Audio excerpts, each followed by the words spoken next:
Now we're going to take the baseline trace for our neuromuscular bite registration. This trace consists of 3 to 4 pulses on the TENS unit being recorded by the jaw tracker, followed by turning off the TENS unit, having the patient close, tap 3 times, and protrude their jaw. The preset that we use is the JT-TENS preset because we're using both the jaw tracker and the TENS unit. When we click on the JT-TENS preset button, the computer instructs us to ready the patient for recording with teeth at rest. This is the only jaw tracking preset that does this. All other presets ask you to ready the patient for recording with teeth together. So you need to remember that when we're doing a bite registration, pulse, close, tap, protrude trace using the JT-TENS preset button, we do not need to ready the patient for recording with teeth together. Rather, just let them relax and pulse and click OK. So I have my patient pulsing here. I've used the EMG to confirm that the muscles are relaxed now. And I click OK as the patient's pulsing. And we see pulse, pulse, pulse. I turn off the TENS unit, tell the patient to close, tap, tap, tap, and protrude. And I accept the trace. Now we have our pulses. We see the jaw closing, tap, tap, tap, and protrude. I'm going to save this. I just put the acronym for pulse, close, tap, protrude in the comment line and click OK. Now we're done recording this. This is basically going to be our map for taking a bite registration. I click on Quit and I go into bite registration. Now here in bite registration, this is the exact same information that we've just recorded. The trace actually starts here in the sagittal view. This is the patient's resting position, and they are going pulse, pulse, pulse, pulse. Then the patient closes, tap, tap, tap, and protrudes. Now, in the frontal view, the patient was resting at this point. Pulse, pulse, pulse, closed, tapped, tap, tapped, and protruded. And you see when this patient protruded, they even protruded out to the right a little bit. Now, the clinician will come into the office and determine where he or she wants the bite registration to be taken. And what they'll do is they'll walk in and they will look at this trace and determine, I want the bite registration here. Why and where to put the actual bite is something that's covered for our clinicians in their interpretation courses. For right now, I'm simply going to say we're going to take the bite right at this point. What the clinician will do is point the mouse in the sagittal view where he or she wants the trace taken, or the bite to be taken, and hit F4. F4 will draw a target at the position that the bite registration will be taken. If this position happens not to be correct and say we want to take it right there, just point the mouse there and hit F4 again, and it will redraw the target. Then the clinician will go into the frontal view and move it laterally where he or she wants the trace taken, say right here, and we'll hit F4. And now we have the sagittal position of the bite and the frontal position of the bite that we want to take.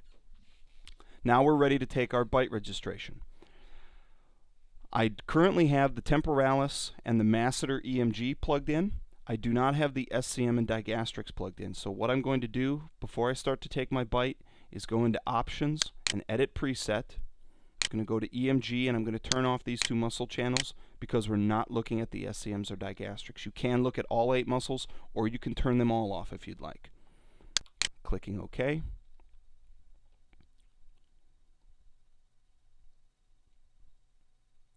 Takes a minute for the program to reset, and now we only have our temporalis and our masseter muscles. So what we're going to do is we're going to take our bite here, hit F4, and here, F4 again.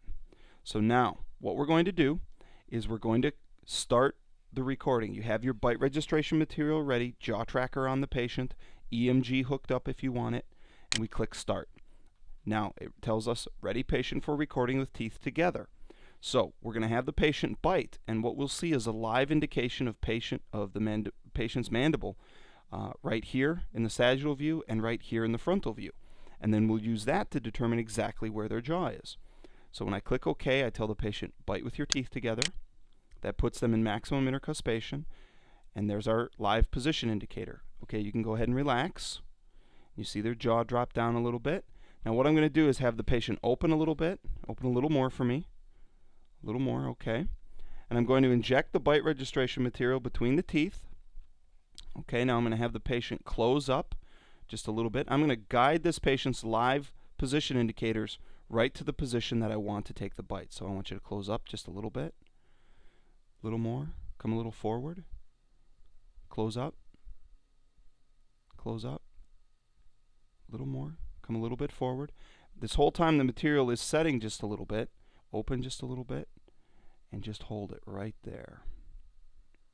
A little more open, a little bit forward. And I'm watching both here in the sagittal and here in the frontal to make sure that they're right on my target. Open just a little bit. And as that material sets, what I'm going to do is hit F5, and that will mark exactly where I've taken my bite. Now I'm going to reach in and take the material out. And now what I've done is I have marked right here, that's the exact point, this white X here in the sagittal view and here in the frontal view, that's where I've actually taken my bite. I'm going to stop the bite registration process. Now, when I take that, you do have the option of recording your actual muscle electrical activity here as well. Essentially, that's the procedure for taking the bite.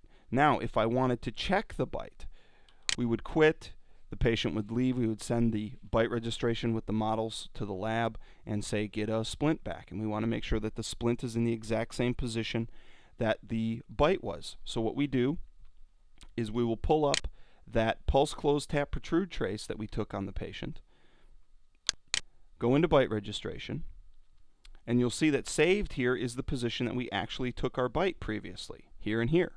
So what I'm going to do is click on Start, tell the patient hold their teeth together. We have not changed maximum intercuspation yet, so that's where they used to be. It's where they are right now, and they bite all the way. And I'm going to put the splint in the patient's mouth and have them bite into it. And what it should do when they bite down into the splint is it should bring them right to the point of the bite registration. Now you'll notice that when this patient bites down, he's right on top of the position that we took earlier. If the patient's bite registration is not on, let's say the splint keeps him open an extra millimeter, we can use our EMG and our JVA to determine if that change from the bite to the splint is significant, or are we close enough for this particular patient's joints and muscles.